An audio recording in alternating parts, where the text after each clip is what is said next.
This is Elected, a podcast for women in and around politics. I'm your host, Sarah Elder Chaminara, and this week my guest is Lana Bentley.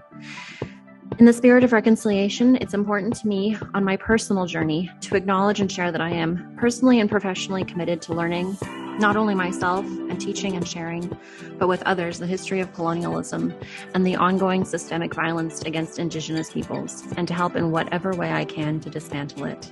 This land is not mine or yours. The land on which I live and work is the traditional territories of the Blackfoot Confederacy, the Siksika, the Kainai, the Kainai, the Tsuut'ina, the Stoney Nakoda Nations, Métis Nation Region 3, and all people who make their homes in the Treaty 7 region of southern Alberta.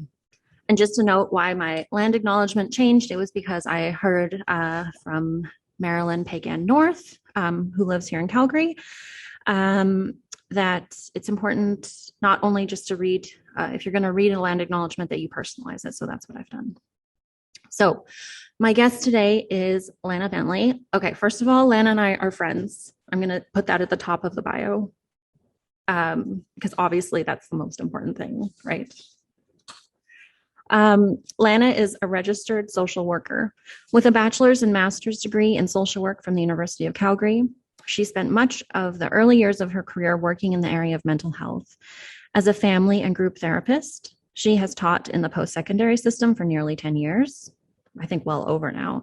Her passion for affecting change led her to pursue leadership positions in healthcare and human services, where she worked her way up from the supervisory level to her current role as a director with the YWCA here in Calgary. Most recently, Lana ran in the Ward 6 City Council race, and she came second with a very impressive 9,400 votes. Over the years, Lana has been involved with housing initiatives, mentorship for young professionals, domestic violence prevention programs, free drop-in counseling programs, and she is committed to ensuring our community is safe and accessible for all. And again, like I said, we're friends, so very important. Welcome, Lana. Hi, Sarah. It's nice to be here with you today. It's nice to be here with you as well. So you have a really impressive resume. And unfortunately, the election didn't go your way, which is disappointing. I say that personally as your friend, but also as a resident of Calgary, because I know that the work that you would have done if you had been elected would have benefited every Calgarian, not just the residents of Ward 6. But we've had some chats, you and I, many chats, in fact. Yes. We talk a lot about different issues. And one that has been kind of top of mind for both of us in the last week and a half, 2 weeks, I guess now, is the situation regarding Sean Chu, who was just reelected as actually my personal Ward 4 councillor. And so if you're listening and you're like, well, I haven't heard of what is this about? Do you want to share? Because people have just heard my voice a lot. Maybe I'll let you take the floor. Well, first of all, thank you for the introduction. And I did want to say I appreciate your kind words around my second place finish, but I do want to take the opportunity to say this was a historic election in that we do now have our first woman mayor, Dr. Jyoti Gondek. And I think any opportunity that we can celebrate progress made is you need to take those. So congratulations to Dr. Gondek, and congratulations to all the women across the province who were elected to serve their communities. So yeah, Sarah, you and I, we did connect shortly after the election on October 18th, and it was a pretty wild ride. And I'm just trying to get the timelines correct, but a few days leading up to October 18th, it was revealed via some reporting here in town that when Sean Chu was a police officer, he engaged in inappropriate conduct with a young woman. And so since that story has been released, there have been a lot of conversations happening around dinner tables, around boardroom tables, in the halls of the city building around what does this mean? And what does it mean, for the councillor who got reelected in your ward, Mr. Chu? But also, what does it mean for our city and our community as it relates to gender-based violence, child maltreatment and abuse, and sexual abuse? So it's been a really, really, it's been a really, really weird start, I think, to a term that many people were looking forward to celebrating the progress made around having a brand new council with mostly new faces around the table, and a new mayor. And I think that there is still excitement and enthusiasm for what the future holds there. But most certainly, we also have this issue of his reelection and the broader conversation about sexual assault now. Is that an accurate recap? Yeah. You know what? I think what I should have done off the top is actually include a trigger warning.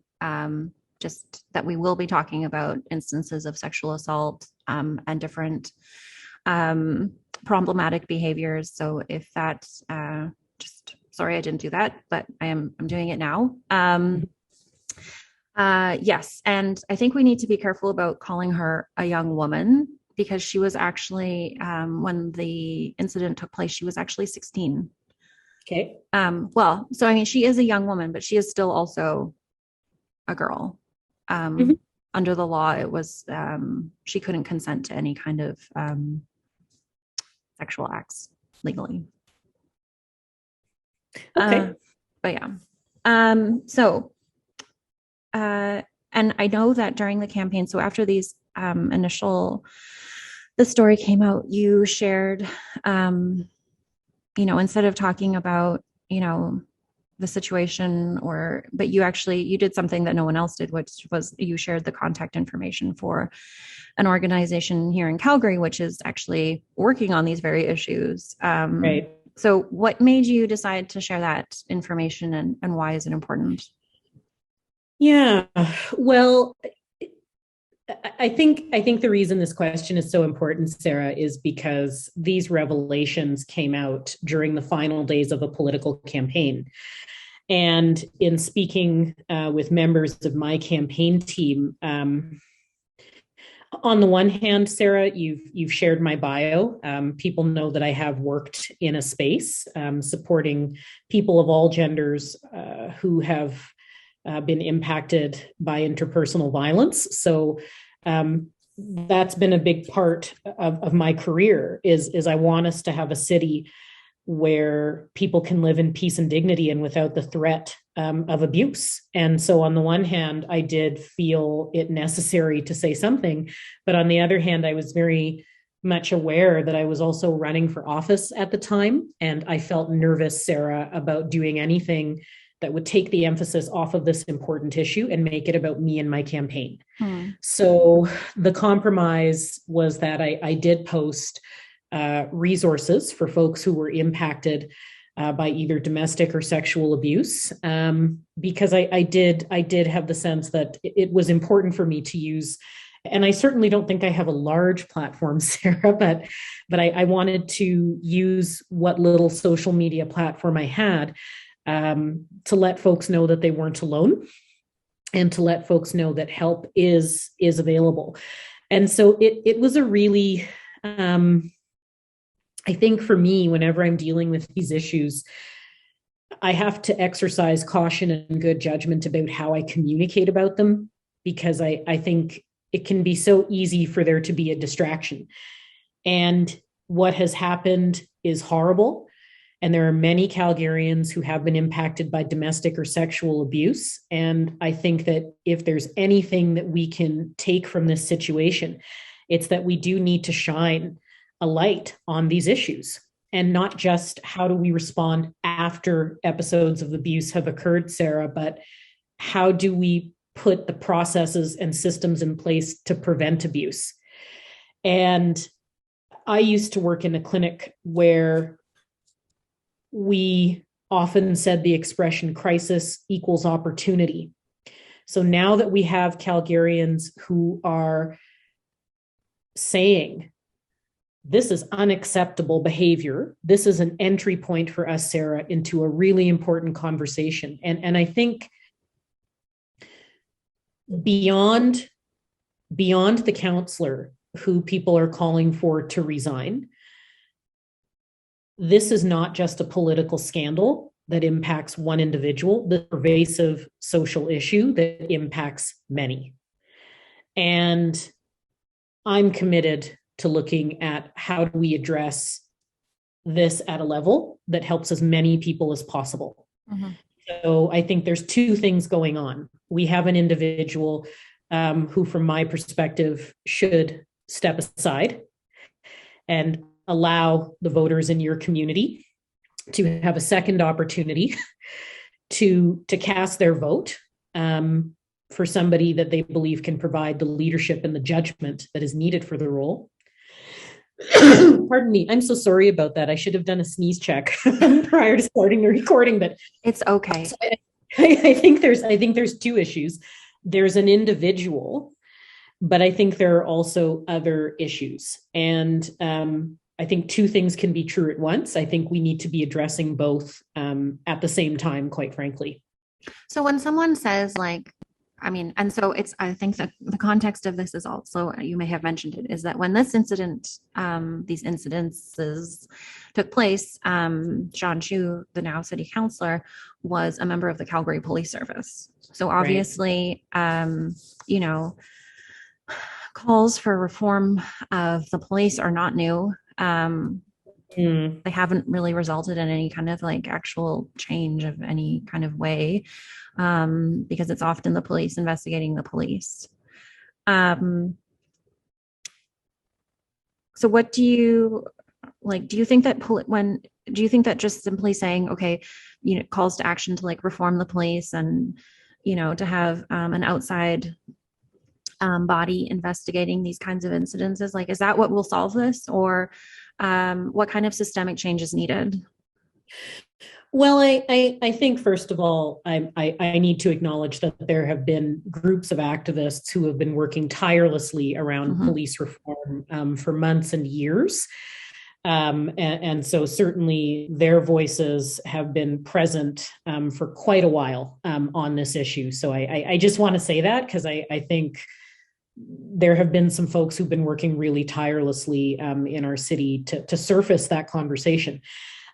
Do I think that so here's the thing. I think when you want to make change on a social issue, there's many levers that you can pull. And I did see something in the media recently where the police said, we need to look into how did we handle this situation?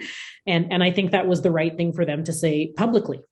And I always work off the assumption that people want to do better as they learn more. So I think there is an opportunity here for us to see changes around how do you deal with poor, bad behavior within your own community, recognizing that sub-community is a part of a larger community in our city. And I think Calgarians want answers to that, Sarah. And I think in addition to that, just with my informal conversations with friends, they've also said, so what are the actual requirements to be elected? and how come we go to the polls not knowing if people have had blemishes on their record, and I don't use that to minimize this, but how much do people really know about the folks who they're electing to office? And I think what's challenging here is if you run for a political party, Sarah, there is a vetting process that all candidates have to go through, where the party has committees who go through your social media, they chat with folks, they learn about you. The same processes don't exist when you run as an individual for city council. That being said, sorry to interrupt. That being said, it's interesting, just because we're talking about this, to see how the process actually failed during the federal election. There's a candidate from Toronto named Kevin Wong who ran as a Liberal. He didn't disclose to the federal Liberals that he had an active lawsuit against him. Then and the party stood up for him, said, we've talked to him, there's nothing else going on here. Only weeks later, days before the federal election, his name is on the ballot. That it's reported that he had been involved with an alleged sexual assault as well. And again, the party said, he didn't disclose this. He was still on the ballot and he won because, well, for like advance votes, obviously, people didn't know. And then anyone who didn't hear that news that day or in the days leading up to it, and the same with the case of Sean Chu, is that people just maybe didn't have all of the information to make the most informed choice. And because he also had the benefit of being attached to a party, that gave him a lift. Anyone who runs with a party gets a lift from, unless it's like a very, the spaghetti monster party, gets a lift from that name being attached to your name. I think, yeah, even within the party system, the systems in place can still fail because of the people that are in those positions that are making those decisions. And, that's where it all kind of falls apart sometimes. But yeah, No, I take your point, and you're right. Even within systems where there's supposed to be balance and checks, we know that sometimes people make it through. Yeah. I do think that what we have seen loud and clear with this particular incident that makes me hopeful, though, is that, I'll be honest, Sarah, when I was running for office as a candidate, I filled out a lot of surveys. I went to a lot of forums. I did a lot of interviews. If I had to graph out how many of those interchanges covered leadership or anything substantive about my judgment as an individual, I'd say maybe 1 out of every 4 of those interactions did that come up. Beyond that, most of the conversation focused on topical issues. Mm-hmm. And I don't think what are you going to do about X? What are you going to do about gas-powered lawn leaf blowers? Right. And here's the thing. I don't think this is an either or. Like, I don't think we should base our votes purely on you seem nice, nor do I think it should be you're telling me everything I want to hear about the economy. But I used to have a boss, and she said, when it comes to hiring and firing people, she said, we tend to hire people for what we imagine they're going to be able to do with their skills. We walk them out the door because of who they are. And she said to me, when you're bringing people into an organization, try and value both. Don't go into a scenario privileging one over the other. We need to have qualified people, and we also need to check, what is your judgment like? And the reality is, I had an event, and a gentleman said to me, he said, I'm less interested, Lana, in you having all the answers versus understanding how will you arrive at a solution. I need to know your thought process.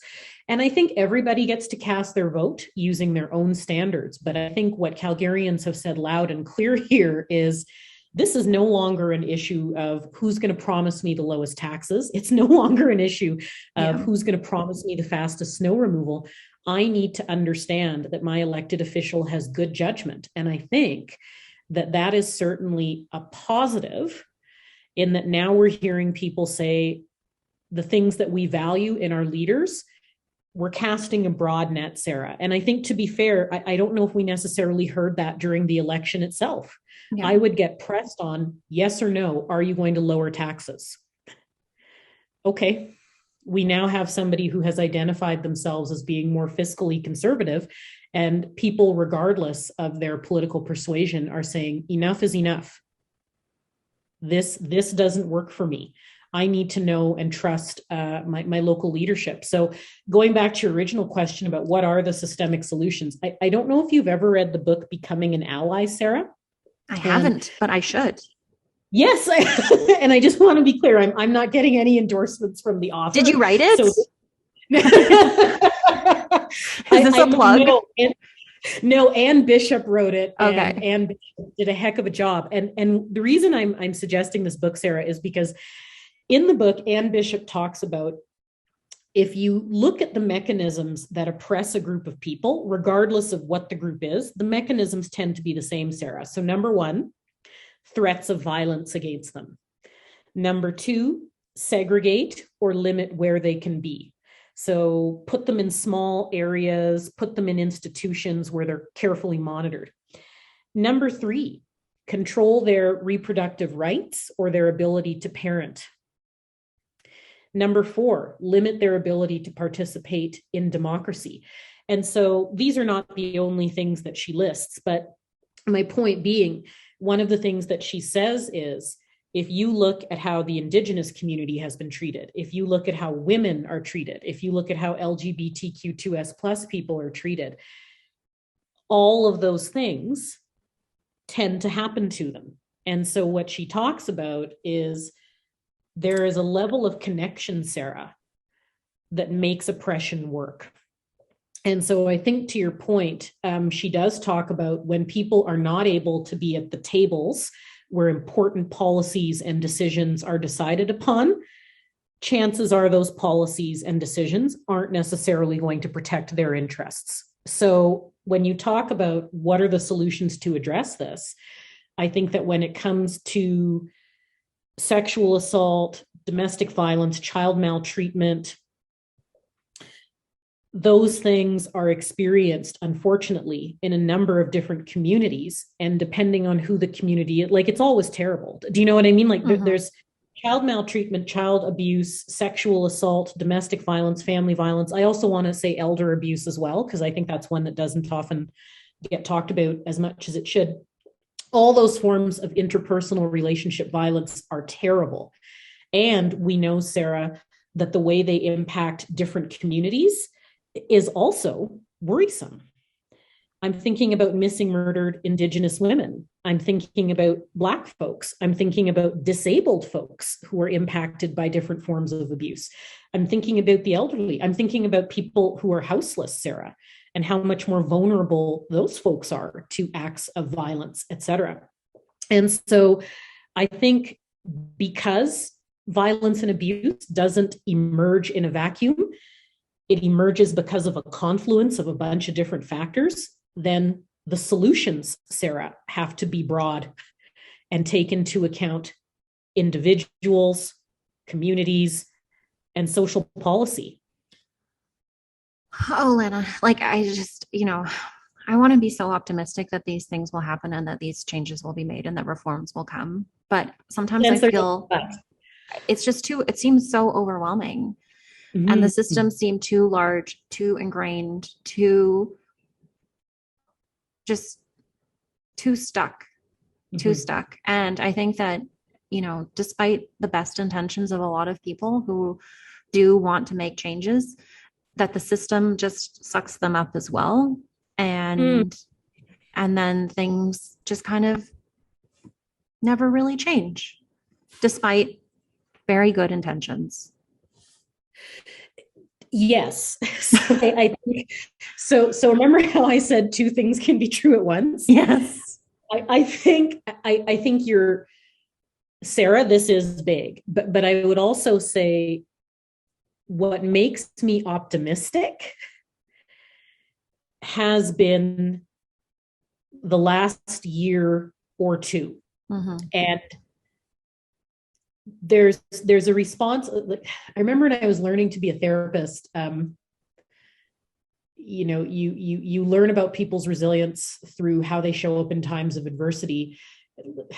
And I do think that we have had these issues over time, Sarah, but I think the response that we're seeing as these things emerge gives me hope.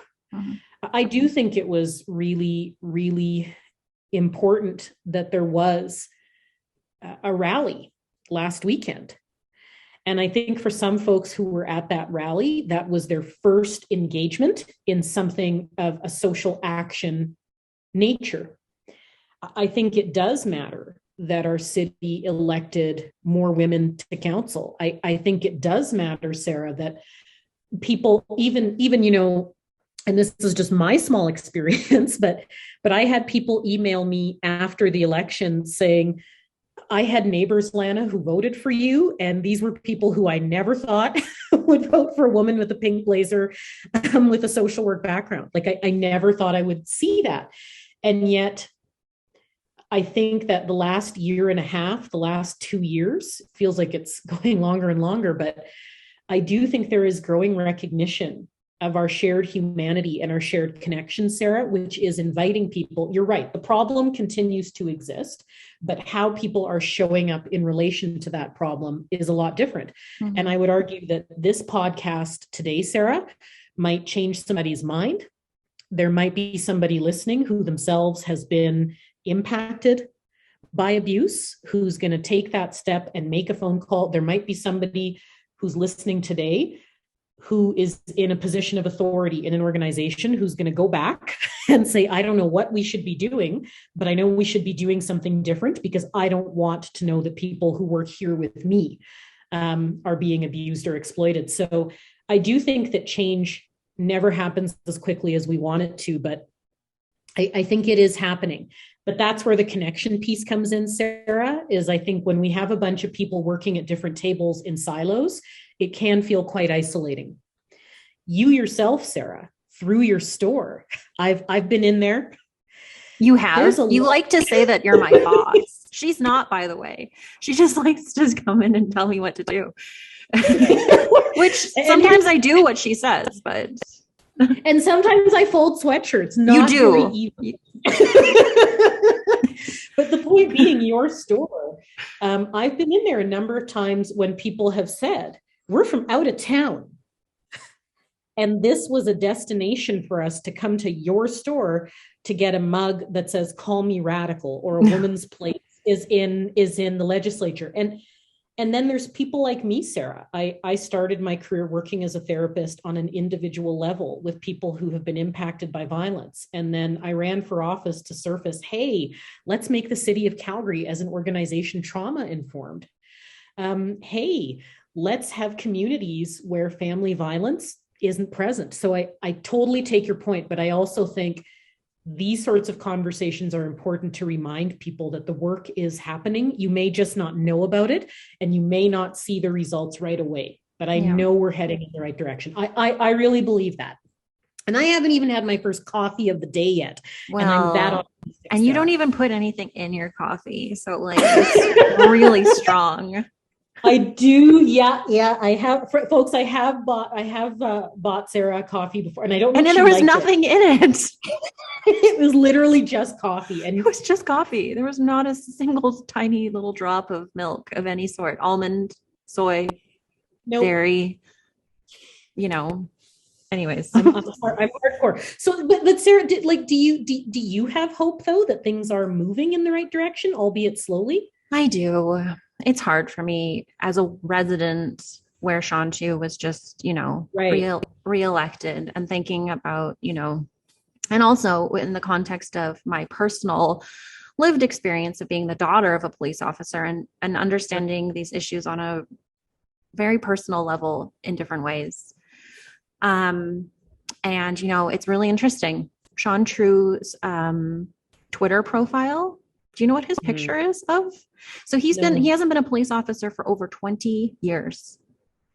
Or maybe I have that wrong, but it's been a while. Mm-hmm. So as a city councillor, his Twitter avatar is him in an old photo of him still sitting on a Calgary police motorcycle. Mm-hmm. So yes, I am optimistic, but I am also, I'm also upset. I'm also angry. I'm, that there, to your point about, going back to, the political system of when you're running for city council, there's no vetting authority. There's no system in place to ensure that you are, a credible human of any kind. And that's very clearly demonstrated by the fact that there was someone on the ballot here in Calgary in this municipal election for mayor who, starting in January, he's going back to Ontario to serve an 18-month prison sentence for harassment. And so all of the other city council candidates were like, and he's also been arrested for threatening Alberta's chief medical officer. And they were like, no, we don't want him to have access to the voter list because obviously that would give him the contact information of everyone in Calgary, and how he might use that obviously would not be in the public's best interest. So that's why when we went to the polls last week, it was if there was no voters list. So yeah, the system needs to be changed. Like, you should have to undergo a criminal record check to be on the ballot. And for anyone who thinks that's that's limiting in some ways, I guess. And I can just hear people saying, well, when someone made a mistake 20 years ago, they didn't know that they would want to run for political office one day. And so like how we balance that, and is a white collar crime the same as, a violent sexual offense, and all of these different things. But we need to have the conversation. Sorry. No, go ahead. Well, I think that this is not an either or. What I hear you saying is, before voters go to the poll, they just need to know what they're voting for. And so having a criminal record check may not, like if something, it wouldn't prevent you from running. It would just become public knowledge. Okay. I like that. Yeah. Okay. So and I think that like, full disclosure, I've as a therapist, Sarah, I have worked with people who have engaged in violent, abusive behavior. I have worked in proximity of those people. I have worked with them as their therapist. I have also worked with people who have had addictions and made awful, awful choices when they were under the influence. I've seen some people change, Sarah. I've seen some people say, no, I'm just going to sit here where I am and not do anything differently. I've seen the whole spectrum. And I think, to your point, the issue here is not to make our democracy less accessible. It's to make our democracy more transparent. And it's to allow people to be able to go to the polls and say, I know who I'm voting for and what they stand for. And to your point, Sarah, I don't think we have all the answers, but I don't think we should stop asking the question, because we might offend some folks. For me, I am that nerdy sort of voter where, I'll be honest, I think there's a lot of catchphrases that get brought up during election cycles. I mean, we've heard that one, it's the economy, stupid. There's a lot of grandiose promises that get made during an election cycle, and some of them are very, very familiar. And this is just me as an N of one, I do like to have a sense of, how are you going to solve problems? Because when you're solving a problem, you're really picking and choosing different pieces of information to prioritize over each other. And I want to understand, what will that be for you as a candidate?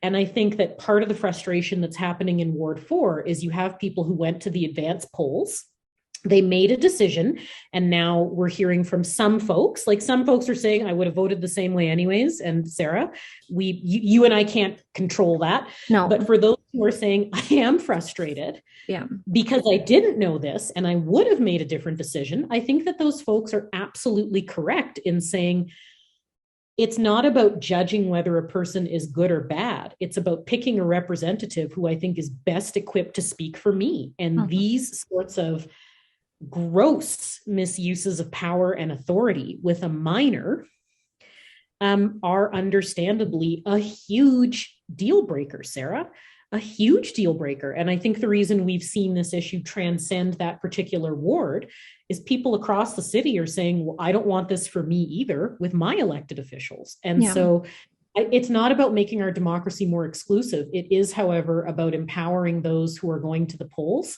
It's about making it easier for them to cast a vote with full confidence, to the degree that it's possible, right, Sarah? You live in Ward 4, you want to know these things.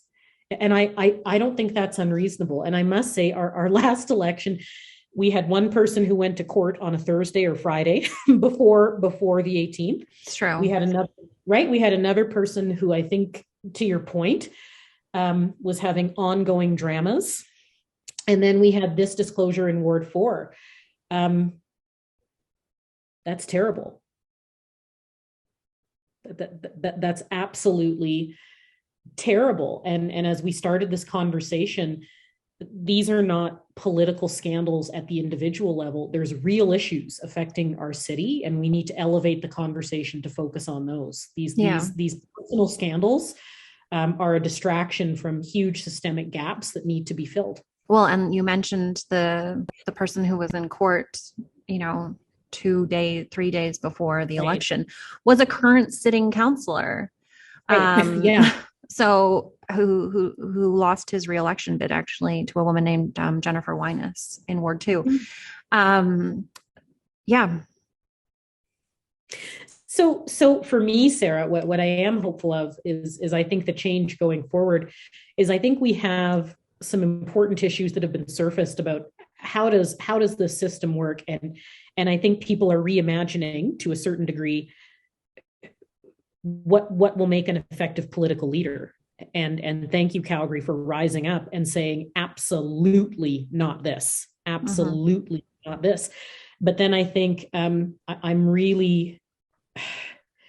we need to see leadership, Sarah, around creating a city where violence against another person is unthinkable. And I know some people have said, Lana, that's aspirational. And during my campaign, I said, we need to re-examine the word aspirational versus essential. We've been told that arenas are essential. And we've been told that having communities where everybody has a place to live, something to eat, and can go to bed feeling safe is aspirational.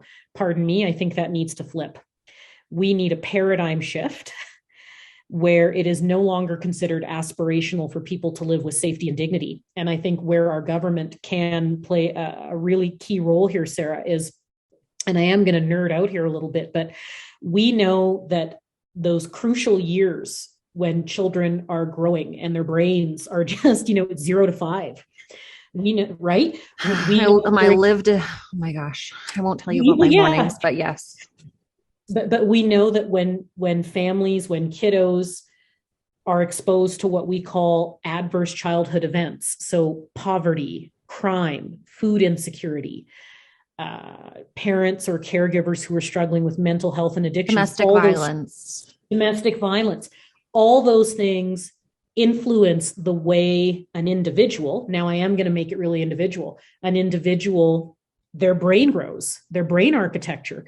And the reason that's important is because for kids who grow up in environments where they're well nourished, both physically, spiritually, socially, in terms of their educational development, those people grow up to be individuals, Sarah, who have the ability to regulate their behavior and manage stress more effectively. People who don't have that experience are at greater risk for struggling as they grow older to know how to manage strong emotions, to know how to surf the urge to drink, to hit, to gamble, to drive drunk. And so if you want to have systemic solutions, we also need to make sure that all Calgarians are not dealing with those issues that overwhelm individuals and make it possible for them to lose control. So I am going to say, Sarah, on this platform, issues of food insecurity, housing instability, homelessness, domestic violence, social exclusion, racism, crime, if we can come up at the policy level, if we can all agree that every Calgarian should have the ability to live in a community where they are nourished emotionally, spiritually, psychologically, they're able to say, hey, I haven't seen, my neighbor in a few days. I'm going to go knock on the door and see if they're all right. Mm-hmm. These things are essential to having communities and to having cities where we don't have violence. We have social inclusion and thriving and health and wellness. And I think for all my colleagues who would say it's all about the economy, I will hearken back to a time when we had a far more robust economy, but still had very high levels of substance abuse, domestic violence, and homelessness in our city. If you want a thriving economy, the people who power it need to be okay, and we need to take care of each other. And I think there is a real opportunity for all orders of government to take a principled, evidence-based approach to say we are going to tackle housing, mental health, and making sure that future generations of Calgarians, Albertans, Canadians have as little exposure to adverse childhood events as possible. So Sarah, I had to put that plug in. I know we're winding down, but I think there is something to be said for this is bigger picture and concretely housing, food, poverty. These are things where governments can play a huge role. I completely agree with you. And I just want to say, as you're saying all of this, I'm just on a very personal level I'm hearing you speak with, you're so thoughtful. You're so smart, Lana. You're just smart. You're also just a really nice person. I'm just really disappointed that you don't get to be on council. So maybe if anyone's listening, like, hey, she's pointing at the screen. Anyone out there who's listening, like this person, Lana Bentley, like she's destined for great things. She already has done great things, but like, tap her on the shoulder. Like, no, seriously, am I making you uncomfortable? No, you're not making me uncomfortable. And part of the reason that I wanted to come on today, Sarah, is because I think, and this is my training as a therapist coming in, but when we used to end our sessions or end our group programming, I would always say, people, the sessions are over, but your work continues. And thank you so much for inviting me on today, because the election is over, but my work and your work and the work of like-minded individuals continues. This has never been about a 4-year term for me. It's never been about an election cycle. I will continue, Sarah, to talk with folks like you and folks who also don't share our perspective, because we need to engage folks who are not like-minded if we want to see big systemic change. I think the election is over, but the work continues. And so thank you for having me on today. This is my first post-election thing. I'm honored. Well, you are my boss. So like, I'm the silent overseer of Madam Senior. Yes. You do like to say you're my lucky charm. So. And this is true. Whenever I'm in the store, there does tend to be a flurry of activity. It's true. So you're a magnet. Well, I really thank you for giving me your time in your first, public post-election thing. I'm excited to see, where you go, people you meet, the places you see, and the work you do, because it's really valuable. So thank you for coming on today, and I'd love to have you back at some point, because we didn't even talk about like your experiences running, which that can be a whole other episode now. But yeah, thank you very much. And Sarah, you started by doing a trigger warning. Will it be possible for you to put up the phone numbers or websites? Yes, for anybody? I'll include that in the, yes, thank you I will include that in any of the text that goes along with the episode information. Cool. So it will be Calgary specific, but would encourage anyone listening from somewhere else, Vancouver or wherever, to search out those resources and to find the people that can help you. This has been another episode of Elected. Thanks for joining us today. Until next time.